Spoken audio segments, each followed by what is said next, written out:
बिहार में विधानसभा चुनाव नजदीक है और इसी बीच चुनाव आयोग ने वोटर लिस्ट की एसआईआर प्रक्रिया को लेकर सियासी हलचल तेज हो गई है।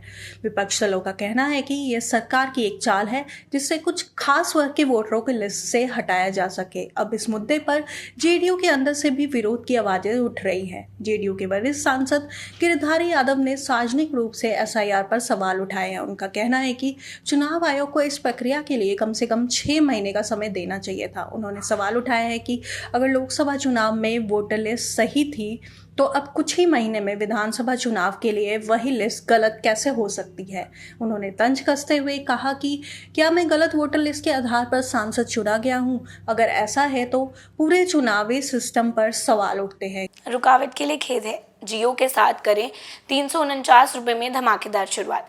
28 दिनों तक रोज मिलेगा 2 GB डाटा 50 दिनों के लिए। जियो एयर फाइबर का ट्रायल फ्री।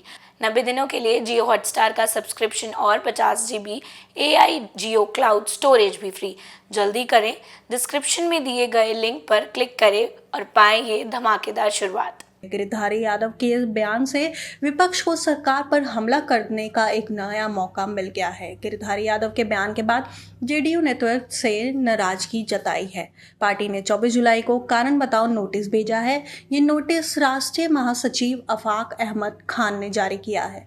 नोटिस में कहा गया है कि चुनावी साल में इस तरह की सार्वजनिक टिप्पणी से पार्टी को बेशर्मी झेलनी पड़ सकती है। इससे विपक्ष को फायदा हुआ है। साथ ही कहा गया है कि जेडीयू हमेशा चुनाव आयोग और ईवीएम पर भरोसा करती आई है, चाहे वे इंडिया गठबंधन का हिस्सा रही हो या अब एनडीए के साथ हो। पार्टी ने गिरिधारी यादव से कहा कि वे 15 दिनों के अंदर नोटिस का जवाब दें। अगर वे जवाब नहीं देते या जवाब संतोषजनक नहीं हुआ तो उनके खिलाफ कार्रवाई की जाएगी। सूत्रों का कहना है कि पार्टी के शीर्ष नेताओं को ये बयान बहुत खल गया है और आगे कार्रवाई भी हो सकती है। गिरिधारी यादव के बयान से विपक्षी दलों, आरजेडी, कांग्रेस और वामपंथी पार्टियों को सरकार पर निशाना साधने का मौका मिल गया है। इन दलों ने कहा है कि अब खुद सत्ताधारी दल के नेता भी मान रहे हैं कि वोटर लिस्ट में गड़बड़ी हो रही है। राजनीतिक विशेषज्ञों का मानना है कि सरकार पहले से ही इन मुद्दों पर दबाव में थी।